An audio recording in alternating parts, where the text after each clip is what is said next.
Bonjour tout le monde, ça fait super plaisir d'être avec vous aujourd'hui pour vous parler du projet Entourage. En fait, on va vous parler de résultats de différents projets de recherche, Madeleine et moi. Donc, qui sommes-nous? On en a déjà parlé.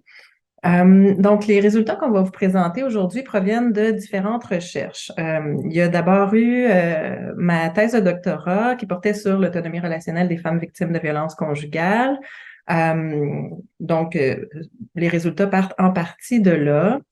Il y a eu aussi le projet Entourage. Dans le fond, c'était mon projet de postdoctorat que j'ai fait avec Madeleine Lambolé à l'Université de Moncton.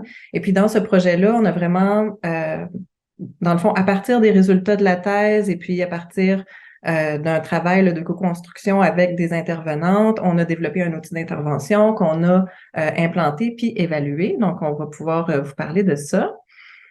Suite à ça, on a aussi réalisé un projet spécifique au Nouveau-Brunswick. Dans le fond, ce qu'on a fait dans ce projet-là, Madeleine et moi, c'était d'aller voir c'est quoi les spécificités pour les femmes qui sont francophones, pour les femmes qui vivent en milieu rural également. Donc, comment est-ce que ça se répercute, ces situations-là, dans leur réseau social, dans les actions des proches, dans leur capacité à accéder au soutien.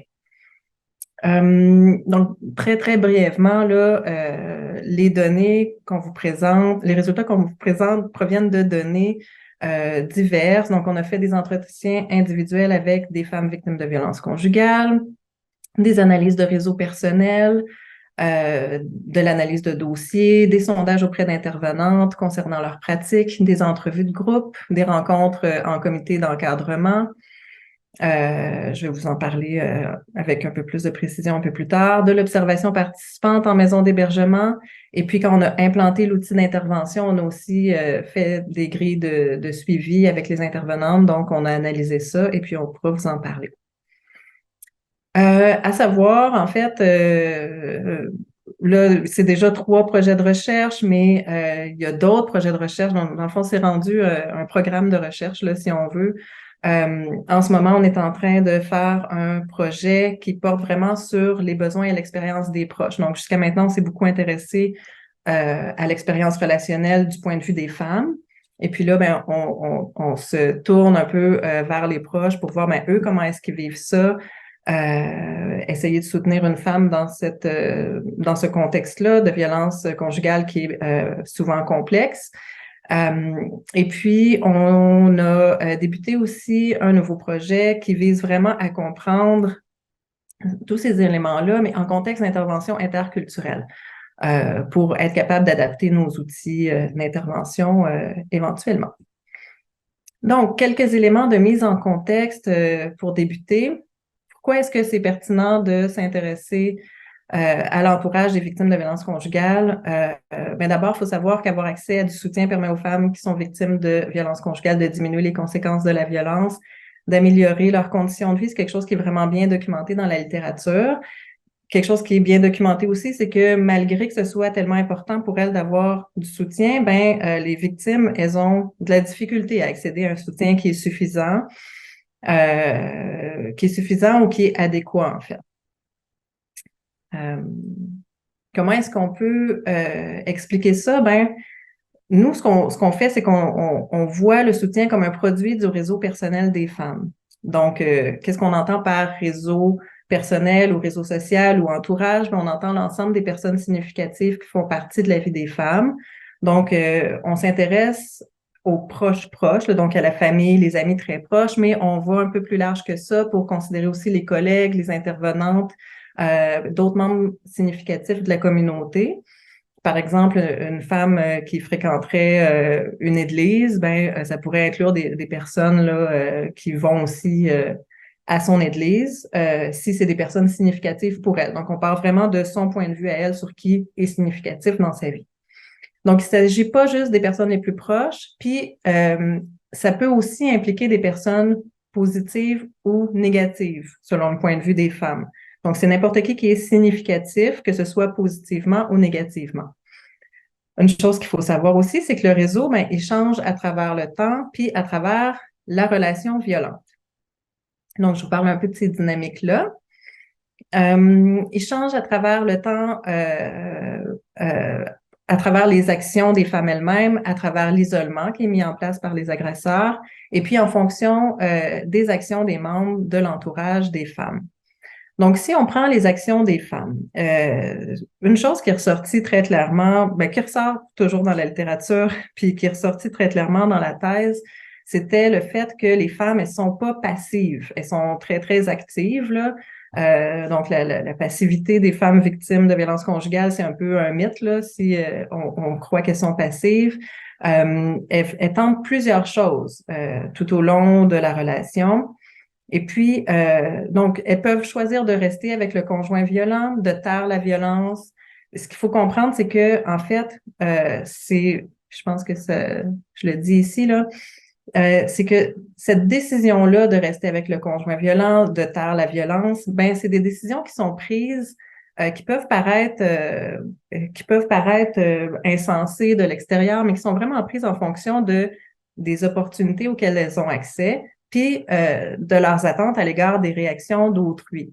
Donc, parfois, elles vont taire la violence, mais en prévision que les proches tentent, par exemple, de les contrôler ou tentent de les arracher à cette situation-là, ou en prévision de se faire juger là, par les personnes à qui elles pourraient se confier.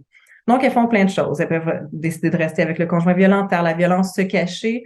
Se cacher, dans le fond, dans la thèse, on l'avait vu à deux égards. Donc, elles peuvent se cacher du conjoint pour continuer à voir leurs proches, ou alors se cacher de leurs proches pour continuer à voir le conjoint si, dans le fond, si elle constate que les proches sont très, très... des fois, ils vont tenter de surveiller, mais on va en parler un petit peu plus tard.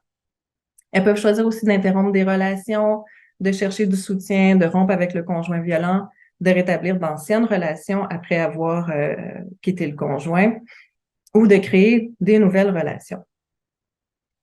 Je vais vous donner ici un exemple là, de justement ce qui peut faire en sorte que les femmes taisent la violence, puis comment est-ce que le fait de taire la violence est lié à leur réseau, à ce qui est disponible dans leur réseau. Donc, ici, c'est le réseau de Sarah pendant sa relation violente. Donc, dans le fond, vous voyez les petits points, c'est les personnes qui faisaient partie de sa vie. Sarah est à droite.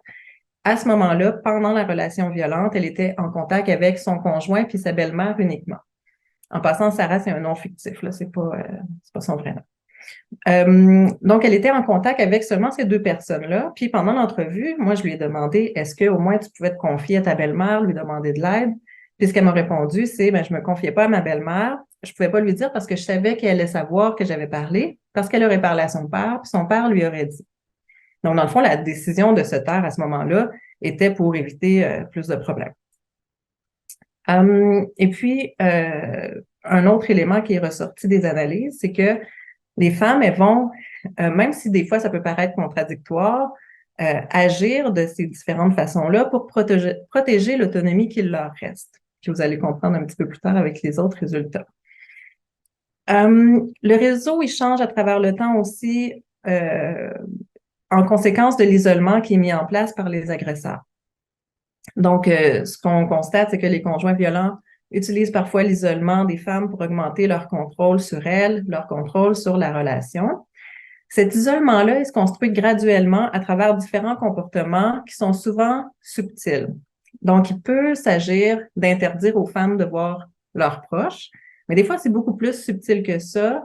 Ça peut être de faire honte aux femmes en public, de les menacer de se suicider si elles voient des proches. En fait, ça, c'est pas du tout subtil, là. Mais ou alors de dénigrer les proches, ou alors de dénigrer les proches auprès des femmes, ou alors d'être méchant avec les proches quand ils sont avec les femmes et le conjoint.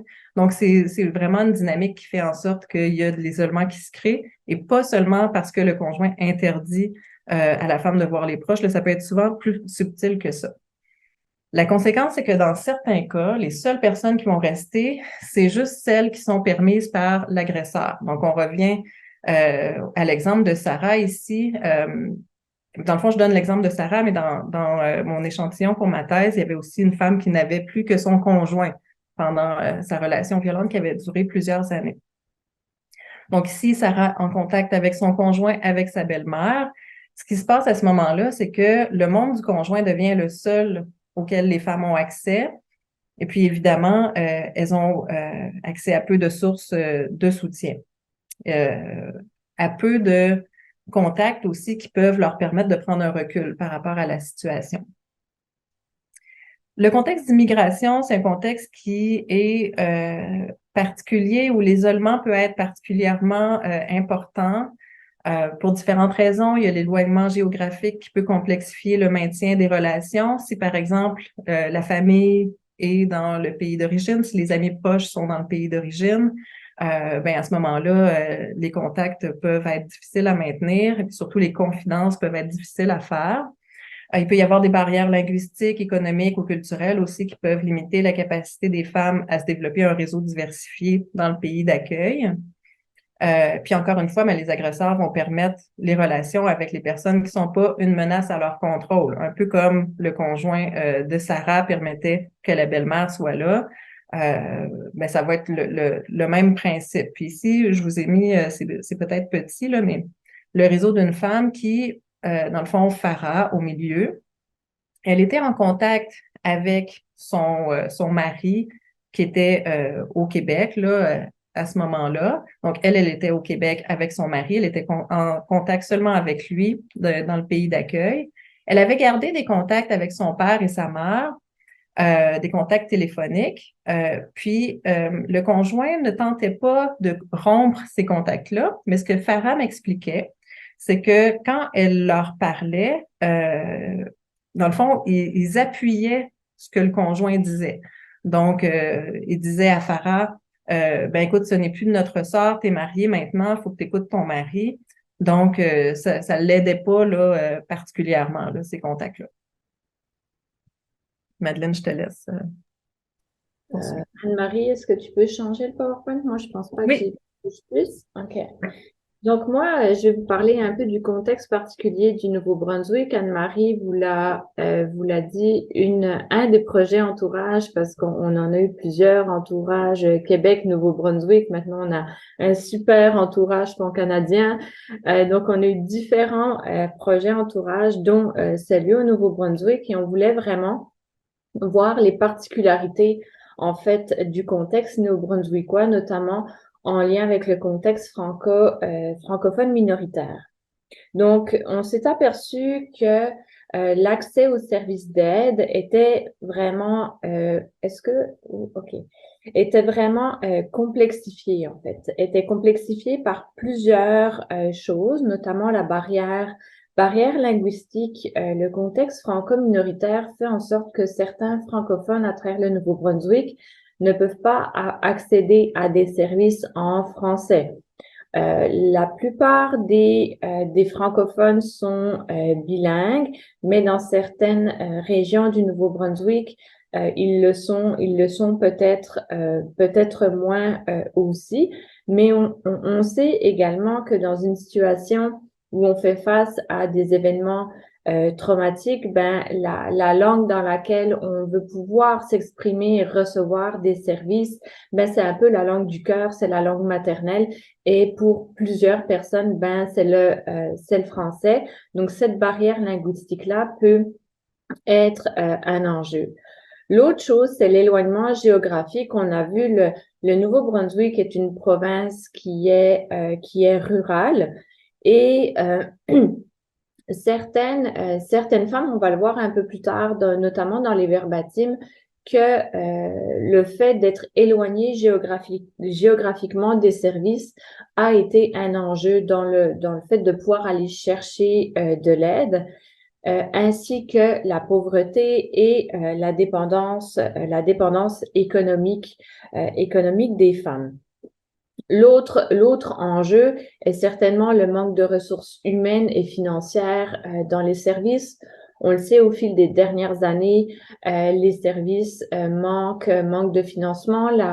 La pandémie l'a révélé comme quoi ben, les ressources humaines aussi manquent cruellement dans les services, qui nuit finalement non pas nécessairement à la qualité des services, mais à la possibilité d'avoir des services de façon plus, peut-être plus rapide aussi.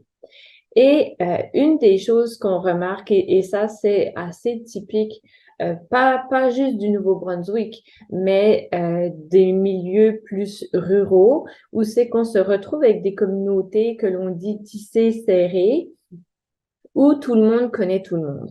Et je le sais, quand je suis arrivée au Nouveau-Brunswick, on m'a dit, si tu veux pas que quelque chose se sache, le fais juste pas. Donc, parce que justement, ce qui se passe à Moncton, ben, peut avoir un écho à Edmundston ou à Caraquet ou bien à Fredericton. Donc, on est dans des petites communautés et tout le monde est au courant un petit peu de la vie de tout le monde. Est-ce que tu peux changer, s'il te plaît?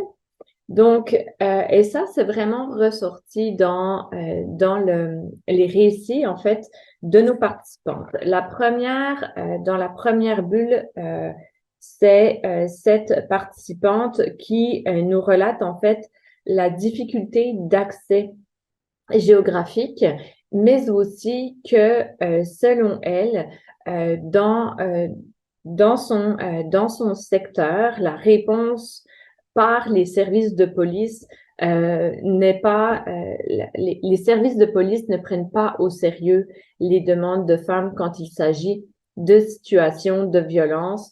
Ils mettent beaucoup de temps, beaucoup trop de temps à arriver sur les lieux et ensuite elles se sentent jugées par, par certains agents policiers.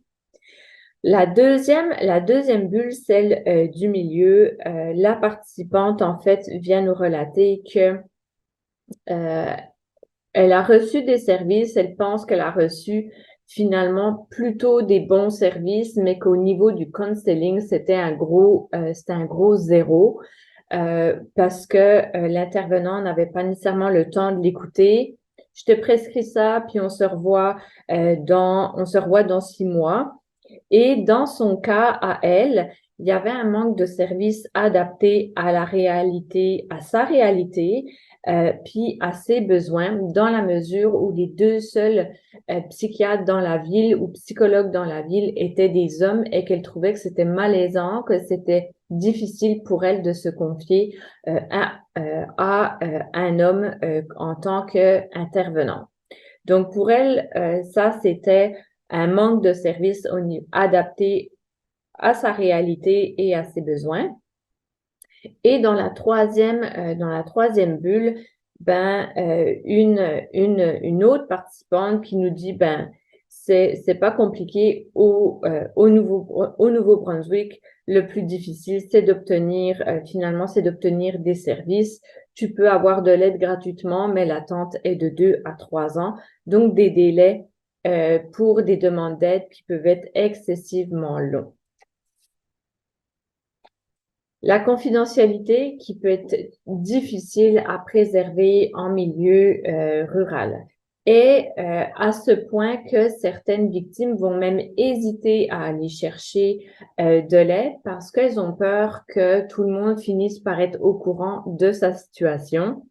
Elle dit, tu veux pas que les gens te regardent autrement. Et je pense que d'une certaine façon, ça aide l'agresseur parce que l'isolement est encore plus facile finalement pour lui parce qu'il sait quelque part que même si elle va dénoncer, soit on ne va pas la croire, soit et elle va se faire regarder autrement et ça peut freiner en fait la demande d'aide de la part de la victime du fait qu'elle n'a pas 100% confiance dans la confidentialité de sa situation.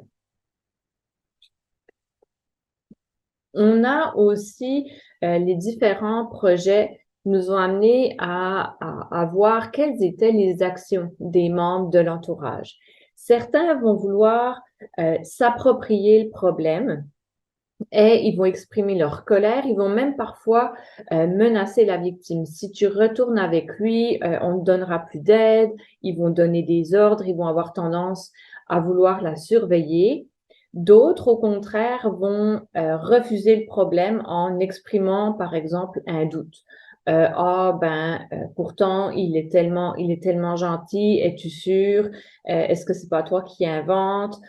Ou alors, ils vont avoir tendance à vouloir blâmer la victime du fait des comportements qu'elle aurait eu, qu'elle aurait dû avoir ou qu'elle n'a pas eu. Et certains vont dire carrément, vont rejeter ou se retirer de la situation en disant ça ne me regarde pas, c'est de la sphère du privé et je veux pas être mêlée à ça. Ce qui fait en sorte que les membres de l'entourage s'approprient ou bien refusent le problème, quelque part, ça contribue à la perte d'autonomie des femmes. Quand ils veulent s'approprier le problème, ben, quelque part, ils exercent du contrôle, ce qui fait en sorte que la femme perd de l'autonomie. Puis en refusant le problème, en mettant quelque part la faute sur la femme, ben, là encore, ça fait en sorte que les femmes se retrouvent en perte d'autonomie. Donc, la bonne chose à faire serait de prendre sa juste part du problème en respectant les choix et le rythme des femmes, leur exprimer un appui. Quand tu seras prête, je vais être là. Offrir aussi parfois une aide concrète à partir des besoins de la femme. De quoi tu as besoin? Est-ce que je peux aller faire l'épicerie pour toi? Donc, arriver avec une offre d'aide concrète et si jamais les personnes ne sont pas à l'aise, ben, à tout le moins peut-être référer la personne à des services spécialisés. Donc, les actions négatives, les actions négatives des proches peuvent s'expliquer du fait que certains proches prennent parti pour l'agresseur pour différentes raisons, parce que c'est un ami, c'est la mère, c'est le père de l'agresseur, et ils vont prendre parti pour l'agresseur. D'autres ne prennent parti pour personne et se désengagent. Donc, comme je vous l'ai dit, c'est ça ne me regarde pas et je préfère être à l'extérieur de cette situation-là. Et certains finalement prennent parti pour les femmes et veulent aider, mais vont réagir quand même de manière que les femmes vont percevoir comme étant négatif. Et ça, parfois les proches, en voulant bien faire, vont peut-être agir maladroitement et ça va être perçu par les femmes comme quelque chose, comme une action négative. Ça s'explique du fait de l'épuisement de certains proches, surtout quand la situation de violence perdure depuis un certain temps. C'est du manque d'outils, de connaissances, de soutien que les proches auraient besoin. Et souvent, les proches ont un portrait finalement partiel de la situation.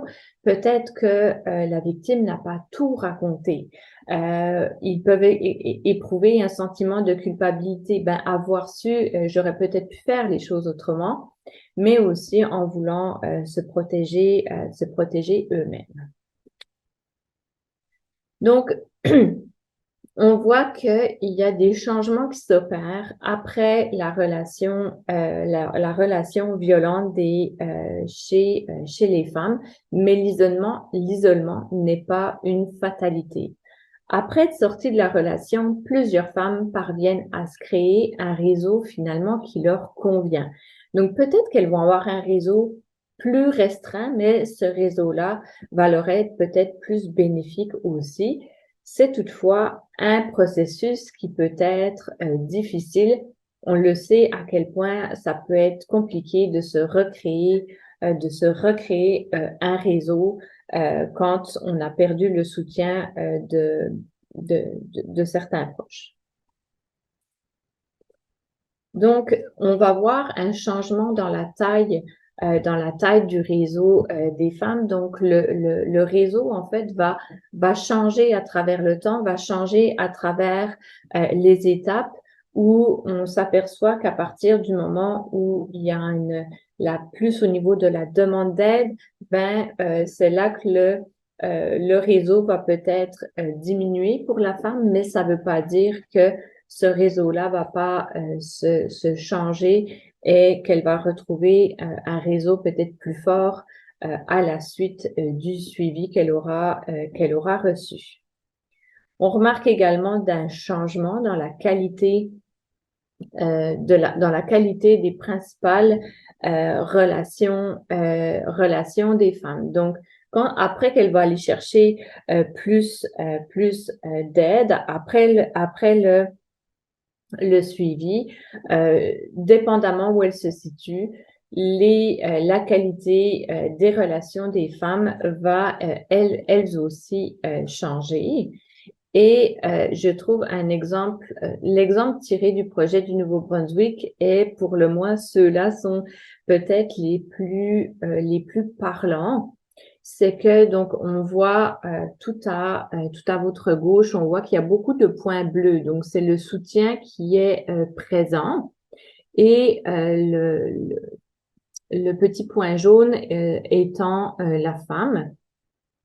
On voit ensuite que pendant la situation de violence, où là, le réseau va être partagé avec ceux qui soutiennent la victime et le réseau qui ne la soutient pas. Le réseau qui ne la soutient pas, c'est les petits points rouges. Donc, on voit que c'est vraiment partagé. Et ensuite, on va voir que la femme, quand elle va sortir quand elle va aller chercher de l'aide, son réseau va vraiment beaucoup diminuer. Mais on voit également par après, une fois qu'elle aura reçu aussi de l'aide, qu'elle va être capable de se reconstruire un réseau à son image et un réseau qui est beaucoup plus soutenant pour elle.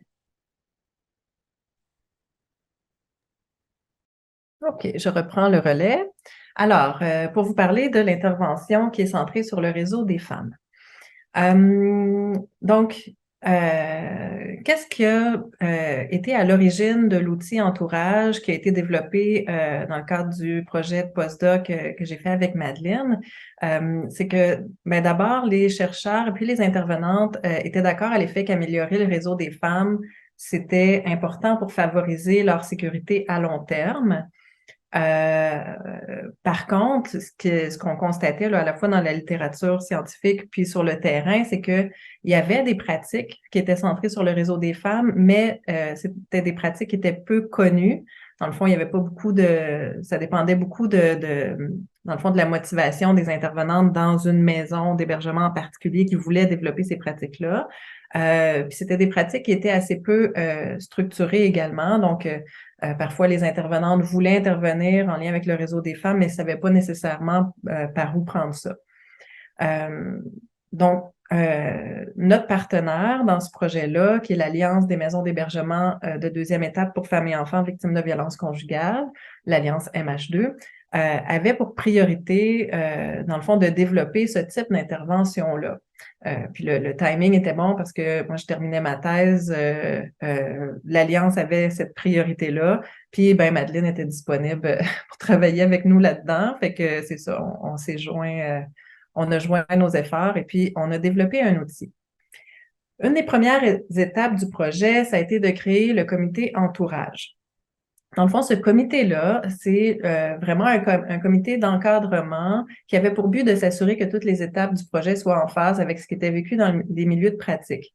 Donc, tout au long du projet, c'était de voir, OK, est-ce que ce qu'on est en train de développer correspond à ce que les intervenantes vivent, à ce qu'elles veulent.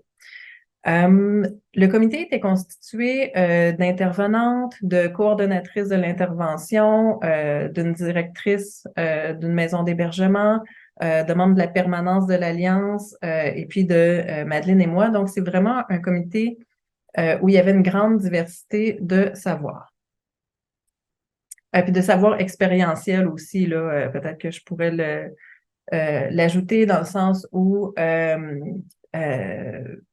c'est ça, dans le fond, il y a des gens qui avaient vécu cette situation-là aussi, là, en tant que proche, en tant que victime aussi, et puis qui voulaient vraiment là, développer ce type d'intervention-là et voyaient vraiment la pertinence là, à ce niveau-là. Donc, les objectifs du projet Entourage, c'était d'analyser les pratiques actuelles des besoins et les besoins des intervenantes en matière d'intervention centrée sur le réseau des femmes. Dans le fond, ce qu'on voulait, c'est voir qu'est-ce qui se fait déjà pour être capable de créer quelque chose qui soit pertinent. Ensuite, développer un outil d'intervention, l'implanter et l'évaluer. La première étape qui était d'analyser les pratiques actuelles puis les besoins des intervenantes cette étape-là a permis d'identifier différents enjeux que les intervenantes voyaient dans le développement d'un outil du genre. Dans le fond, elle disait, ben oui, on aimerait ça avoir un outil, mais c'est important que cet outil-là réponde à certains critères, donc qui permettent de préserver la confidentialité, de rester neutre également. Ces deux-là vont quand même assez de pair, là. Dans le fond, ce qu'elle voulait dire, c'est si on fait une intervention éventuellement avec des proches, est-ce que ça va être possible est-ce que ça devrait être la même intervenante, par exemple, qui travaille avec le proche que celle qui travaille avec la femme? Peut-être que ça prendrait deux intervenantes. Ensuite, nécessite de préserver l'approche féministe, donc que l'outil soit centré sur les femmes, parte des femmes, de leurs besoins. Nécessité de conserver la sécurité des femmes comme objectif premier et de produire des outils flexibles qui permettent de s'adapter aux différents contextes de vie des femmes. Donc, par exemple, une femme qui vit en milieu rural, qui accepte peu de services officiels, ben c'est important que l'outil, dans le fond, puisse lui permettre de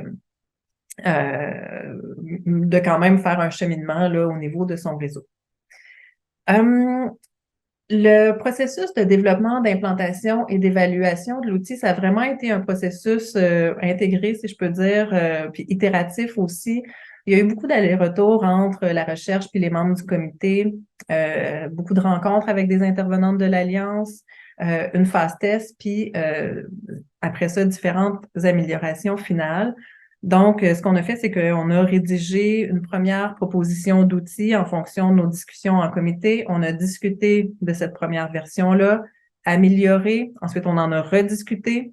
On a réamélioré, réamélioré, rediscuté à quelques reprises. Ensuite, quand on était satisfaite, puis qu'on en a discuté aussi avec des intervenantes qui se sont prononcées sur l'outil, bien, on a implanté l'outil pour une phase test dans quelques maisons. Et puis ensuite, ben, on a apporté les dernières améliorations à l'outil et puis il a pu être lancé officiellement. Donc, l'outil qu'on a implanté, puis qui est disponible là, maintenant là, pour les intervenants, c'est un outil qui est constitué de deux sections. La première section de l'outil, elle vise vraiment à transmettre de l'information scientifique vulgarisée et un modèle d'intervention. Dans le fond, tout ce dont on vous a parlé en début de présentation, ça se trouve dans les 7-8 premières pages de l'outil de manière vraiment vulgarisée là, pour que les intervenantes, dans le fond, même si elles sont pas familières avec toute cette connaissance-là, ben rapidement puis de manière assez, vulgarisée, assez facile d'accès, elles puissent avoir un bon aperçu là, de ce qu'on connaît à ce sujet-là. Puis ça permet aussi que des intervenantes avec une expérience différente dans l'intervention en violence conjugale puissent aussi utiliser l'outil parce que l'information importante est là. La deuxième section de l'outil, c'est des fiches d'intervention reproductibles. Il y en a 8 que je vous présente ici. À gauche, ici, c'est les différents objectifs là, que l'outil permet d'atteindre. Donc, analyser le réseau, faire un pré-travail avec les femmes, puis agrandir et diversifier leur réseau. Donc, la première fiche vise à analyser la qualité des relations avec les membres du réseau des femmes et puis ensuite voir la structure un peu avec la fiche numéro 2. Puis dans le fond, dans ces deux fiches-là, ce qu'on propose de faire, c'est une analyse à travers le temps. Donc, on s'assoit avec les femmes et puis on voit, ben, avant ta relation violente, pendant, après, en ce moment. Donc, on peut vraiment voir une évolution de la qualité des relations et puis, dans le fond, de l'ensemble de leur réseau qui est en contact avec l'agresseur, etc. L'idée étant d'utiliser ça pour animer des discussions entre la femme et l'intervenante. Ensuite, dans le pré-travail, la fiche numéro 3 vise à aider la femme à reconnecter avec elle-même. C'est quand même aussi une conséquence importante de la violence conjugale, que les femmes, elles sont tellement habituées de vivre pour l'agresseur en fonction de ses besoins, ses désirs à lui, que après elles savent plus elles perdent un peu le contact avec qui elles sont, qu'est-ce qu'elles aiment, qu'est-ce qu'elles veulent. Donc la fiche 3, ça vise à, encore une fois, nourrir la discussion avec les intervenantes. La fiche 4 et 5, ces deux fiches-là permettent d'aborder avec les femmes leurs limites personnelles. Donc, dans la fiche 4, ça va être, c'est quoi tes limites? Qu'est-ce que tu veux pas qu'il soit franchi comme limite? Puis ensuite, comment affirmer ces limites-là? Et puis, les fiches 6, 7 et 8, ça vise à agrandir et diversifier le réseau des femmes. Donc, premièrement, dans la fiche 6, c'est le bassin de ressources officielles, là, garderie, médecins, services en violence conjugale, etc. Ensuite, ça va être de créer des opportunités de mise en relation avec des nouvelles personnes, soit à l'intérieur des services de violence conjugale ou à l'extérieur. Puis la fiche 8, ça va être de reconnecter avec certains proches. Et puis ici, il y a un petit signe d'explosion. Dans le fond, c'est juste pour dire qu'il faut vraiment être prudent à cette étape-là, dans le sens où reconnecter, oui, mais il faut qu'il y ait vraiment une bonne analyse de est-ce que cette personne-là, elle est sécuritaire pour les femmes. Donc, dans la fiche en tant que telle, il y a des questions qui portent là-dessus, mais en fait, toutes les premières étapes, surtout les fiches 1 et 2, vont être très utiles parce que ça va déjà avoir été discuté. Il y a certaines fiches là-dedans, comme Mon ciel sans nuages, qui visent à aider les femmes à reconnecter avec elles-mêmes. Ça semble pas lié tant à leur réseau a priori, mais ça l'est, dans le sens où pour être capable de dresser nos propres limites, d'affirmer nos propres limites, il faut savoir qu'est-ce qu'on veut. Donc, on l'a intégré à l'outil pour cette raison-là. Évidemment, les intervenantes en violence conjugale, elles font déjà ça, aider les femmes à reconnecter avec elles-mêmes. Mais dans le fond, avec cet outil-là, on leur offre une autre façon de le faire et puis qui est, dans le fond, intégré là, avec d'autres objectifs centrés sur le réseau des femmes. Comme je disais, on a fait une phase test, puis on a évalué l'outil. On a utilisé des grilles de suivi, notamment des questionnaires en ligne. On a aussi utilisé des grilles de suivi qui ont été très utiles. Donc, ce qu'on constate dans ces grilles de suivi-là, dans l'analyse de ces grilles de suivi-là, c'est que l'outil a surtout été utilisé par des intervenantes assez expérimentées. Puis ce qu'elle nous disait aussi par rapport à ça, c'est que, dans le fond, il faut déjà, pour être capable de travailler le réseau, je disais, la première partie qui est informative dans l'outil, ça va aider même les intervenantes les moins expérimentées, puis c'est vrai. Sauf que, néanmoins, ce que les intervenantes nous disaient, c'est, faut quand même avoir une bonne compréhension de la violence conjugale de base avant d'intervenir sur le réseau. Parce que, justement, si on n'a pas cette compréhension-là de base, mais peut-être qu'on n'arrivera pas à ajouter cette couche de complexité supplémentaire-là de manière cohérente avec vraiment la problématique de violence conjugale, la problématique de violence conjugale post-séparation aussi, où il y a des dangers supplémentaires. Donc voilà, c'est surtout des intervenantes expérimentées qui étaient à l'aise d'aller faire le pas plus loin. Les fiches ont été appréciées et utilisées en fonction des besoins des femmes. C'est vraiment ce qu'on suggérait dans l'outil, de ne pas faire les fiches 1, 2, 3, 4, 5, 7 dans l'ordre, mais vraiment d'y aller en fonction des besoins des femmes. Ce que les intervenantes nous disaient, c'est que ça a permis aux femmes de prendre un certain pas de recul, de reconnecter avec elles-mêmes, d'approfondir leur relation avec les intervenantes à travers ces différentes discussions-là. Les fiches qui visent à agrandir et diversifier le réseau sont moins utilisées que les autres. Et puis, dans le fond, ça a été discuté là, en comité d'encadrement. Et puis, ce que les membres du comité d'encadrement nous disaient, c'est que ça dépend toujours de à quelles étapes sont rendues les femmes. C'est sûr que si la femme elle vient d'arriver en maison d'hébergement ou en maison de deuxième étape, ben, peut-être que d'agrandir son réseau, de diversifier son réseau, ben, elle n'est juste pas rendue là. Elle est encore rendue à reconnecter avec elle-même, à être capable d'affirmer ses limites, etc. Donc, voilà. Est-ce que vous avez des questions, commentaires? Et puis, j'ai laissé nos adresses email si vous voulez nous contacter par rapport à quoi que ce soit. Je vais peut-être arrêter le partage d'écran, là.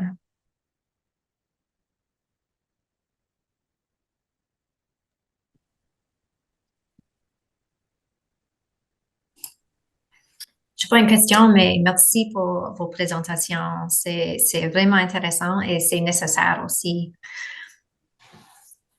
Merci. Euh,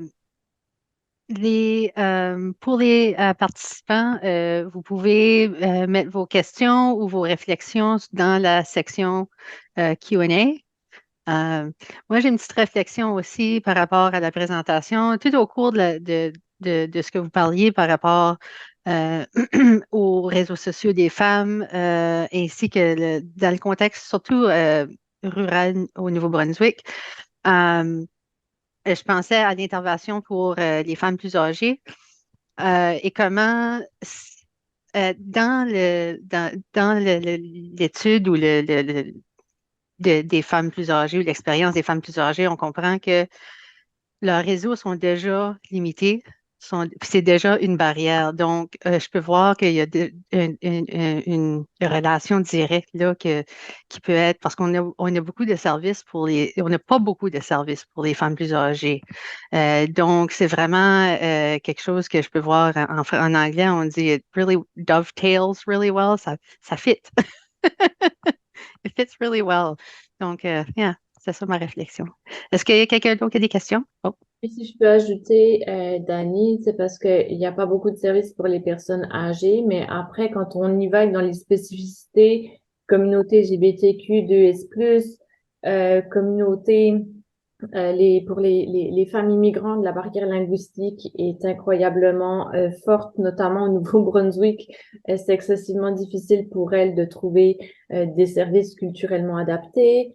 On pense aussi aux femmes en situation avec à mobilité plus réduite parce qu'elles ont des limitations physiques, par exemple. Donc, on peut, puis en plus, toutes ces couches-là peuvent être cumulatives, hein. On peut être une femme immigrante d'une communauté LGBTQ 2S+, âgée avec. Donc, à chaque fois, ben, on s'isole encore plus, puis la ruralité prend encore plus d'ampleur, voilà, l'isolement. Ouais. J'ajouterais peut-être aussi, puis, tu sais, les interventions sont pas toutes les mêmes d'une maison à l'autre en lien avec les proches, là. Donc, il y a certaines maisons qui interviennent auprès des proches, d'autres non, mais il y a une maison en particulier au Québec qui est vraiment qui a développé beaucoup de pratiques en lien comme directement auprès des proches. Puis dans cette maison-là, ce que les intervenantes me disaient, c'est que, dans le fond, quand ils ont une femme âgée comme ça, tu sais, je veux dire, dans la maison, ça va être des femmes plus jeunes, des femmes avec des jeunes enfants et tout ça. Puis ce qu'elles faisaient, c'est quand même assez rare, là, mais ce qu'elles avaient déjà fait, c'est qu'elles avaient contacté une autre femme qui avait utilisé leur service puis qui était plus âgée, puis elles les mettent en contact ensemble si les deux femmes veulent. Fait qu'à ce moment-là, ben, elles sont plus toutes seules. Mais c'est ça, ça prend comme une volonté de maintenir le contact et tout ça. Donc, voilà.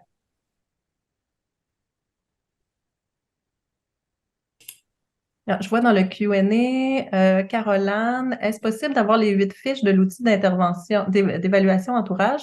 Ben oui, l'outil d'intervention il est disponible. Pardon? Il est disponible sur le site de l'Alliance. Je pense que, en fait, il n'est pas directement téléchargeable sur leur site. Par contre, en contactant une super personne qui s'appelle Haïfa Ben Miloud, je pourrais vous elle pourrait vous l'envoyer. Ah, je viens de voir que Dani. OK, c'est le PowerPoint qui est là. Mais c'est ça, Haïfa, dans le fond, il faut lui écrire un courriel. Je vais vous écrire son courriel dans le chat. Il faut simplement lui envoyer un petit courriel pour qu'elle vous l'envoie. Parce que c'est l'Alliance, en fait, qui se charge de le distribuer. Et juste aussi, s'il y a des intervenants du Nouveau-Brunswick qui nous écoutent ce midi, la recherche qu'on a fait justement au Nouveau-Brunswick, contexte franco-minoritaire, une des choses qu'on veut faire, c'est adapter l'outil entourage au contexte néo-brunswickois.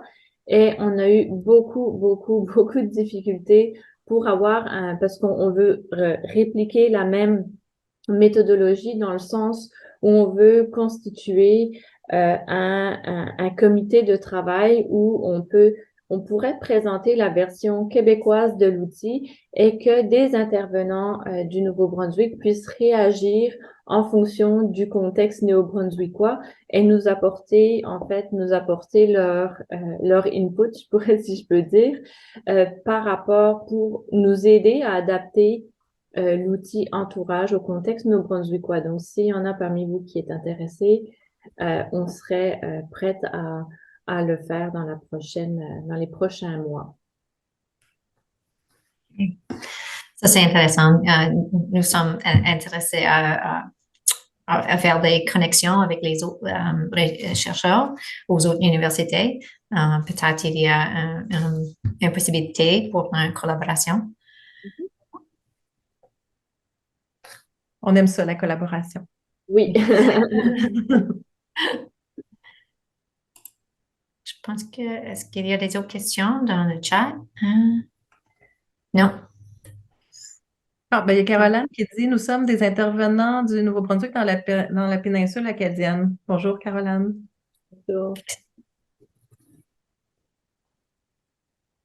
Donc, Caroline, si vous voulez participer à faire en sorte qu'on ait une version adaptée au contexte franco-minoritaire, entre autres, pour cet outil-là, ce serait vraiment apprécié aussi. On peut organiser, Caroline, je peux vous envoyer j'ai votre courriel, je peux vous envoyer le courriel de Anne-Marie et de Madeleine afin que vous pouvez vous connecter. Donc, on va procéder avec juste la fermeture de l'événement. Premièrement, je voulais dire merci à Madeleine et Anne-Marie. C'est notre dernière. Je vous remercie beaucoup pour présenter vos recherches et participer à nos présentations. C'est la dernière, comme que j'ai dit dans notre série. Puis j'aimerais souligner que cette année marque le 30e anniversaire du centre, en menant des recherches sur la violence familiale axées sur la collectivité et l'action. L'organisation d'événements comme celle-ci aujourd'hui, la gestion des projets de recherche dans la vie maritime et l'établissement des relations avec la communauté pour accomplir le travail que nous faisons ne serait pas possible sans les contributions financières de la Fondation Ferguson. Donc, j'aimerais inviter Miranda McLaughlin de la Fondation Ferguson à prononcer quelques mots en guise de conclusion. Miranda, je te donne la parole. Et tu peux aussi commencer ton vidéo. Parfait, merci beaucoup, Dani. Alors, pour près de 40 ans, la Fondation Ferguson s'est engagée à être le catalyste de la prévention et l'élimination de la violence familiale.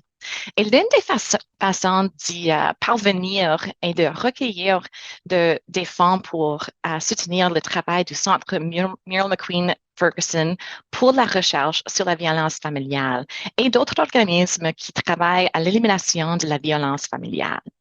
Alors, nous offrons aussi des subventions et des prix et organisant des collectes de fonds pour soutenir et reconnaître le travail effectué dans les provinces maritimes en vue d'éliminer la violence familiale. Cette année, la Fondation Ferguson a choisi de rendre hommage à Deborah Westerberg pour ses années de leadership et d'engagement exemplaire dans la prévention et l'élimination de la violence familiale. Alors, le prix de la Fondation Ferguson a été créé créé en 1992 pour souligner les contributions exceptionnelles en matière de prévention et élimination de la violence familiale au Canada. Il est remis chaque année à une personne, un groupe ou un organisme qui a beaucoup contribué à l'avancement de cette cause.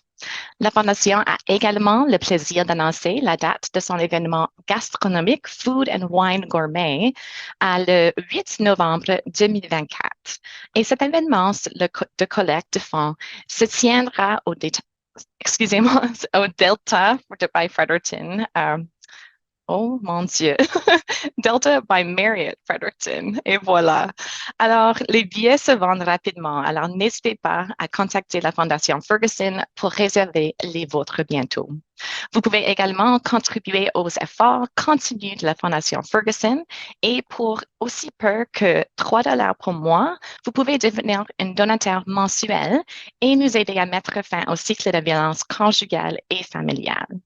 Finalement, j'aimerais juste conclure en remerciant Madeleine et Anne-Marie pour la présentation très, très informative et le CFMM pour son travail d'organisation de cet événement et surtout aussi les participants qui sont assistés à la séance aujourd'hui. Alors, merci encore et bonne journée tout le monde. Merci beaucoup, Miranda. Et merci à tout le monde pour participer aujourd'hui. Ça finit notre présentation pour la journée. Désolée, je vois qu'il y a des gens qui ont de la misère à downloader les diapositives. Je vais vous envoyer un courriel comme un follow-up, donc un suivi. Donc, merci tout le monde. Bon après-midi et à la prochaine. Merci. Merci. Bonne journée.